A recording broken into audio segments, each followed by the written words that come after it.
নমস্কাৰ, মই এডমিশ্যনৰ নতুন আপডেট লৈ আহিছোঁ সকলো ছাত্ৰ ছাত্ৰীৰ বাবে।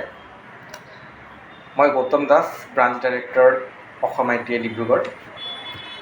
যিসকল ছাত্ৰ ছাত্ৰীয়ে এতিয়া হায়াৰ ছেকেণ্ডেৰী পাছ কৰিছে, তেওঁলোকে যিসকলে information technology, software engineering, artificial intelligence, data science engineering এনেধৰণৰ কোৰ্চ কৰাৰ ইচ্ছুক তেখেতসকলে আমাৰ অসম ITI যোগাযোগ কৰিব পাৰে।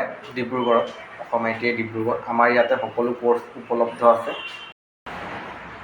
কম্পিউটাৰ ছায়েন্স ইঞ্জিনিয়াৰিং আচলতে কি?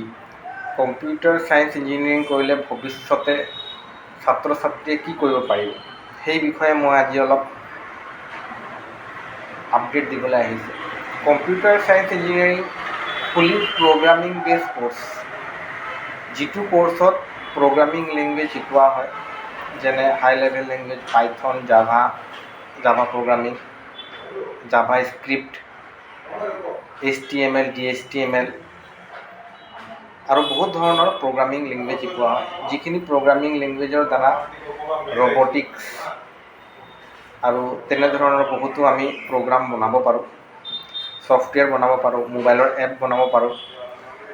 ছাত্ৰ ছাত্ৰীসকলে অতি সহজতে ইজিলি শিকিব পাৰে এইসমূহ কোৰ্চ। আৰু এইখিনি কোৰ্চ কৰাৰ পাছতে অল ইণ্ডিয়া লেভেলত যিবিলাক IT হাব আছে, আজিকালি বহুত জব এভেইলেবল হৈ আছে IT হাবত, ছফ্টৱেৰ ইণ্ডাষ্ট্ৰি, গুগল, ফেচবুক, তেনেধৰণৰ বহুত প্ৰতিষ্ঠান আছে। এইবিলাক কোৰ্চ কৰাৰ পাছতে তেওঁলোকে তাত সংস্থাপন লাভ কৰিব পাৰে। যিসকল ছাত্ৰ ছাত্ৰী ইচ্ছুক ছফ্টৱেৰ ইঞ্জিনিয়াৰিং কৰিবলৈ, information technology, artificial science, data science engineering তেনেধৰণৰ কোৰ্চ কৰিবলৈ ইচ্ছুক, যোগাযোগ কৰক অসম ITI ডিব্ৰুগড় মিলন নগৰ। তলত মোৰ কণ্টেক্ট নম্বৰ ডিছপ্লে হৈ আছে।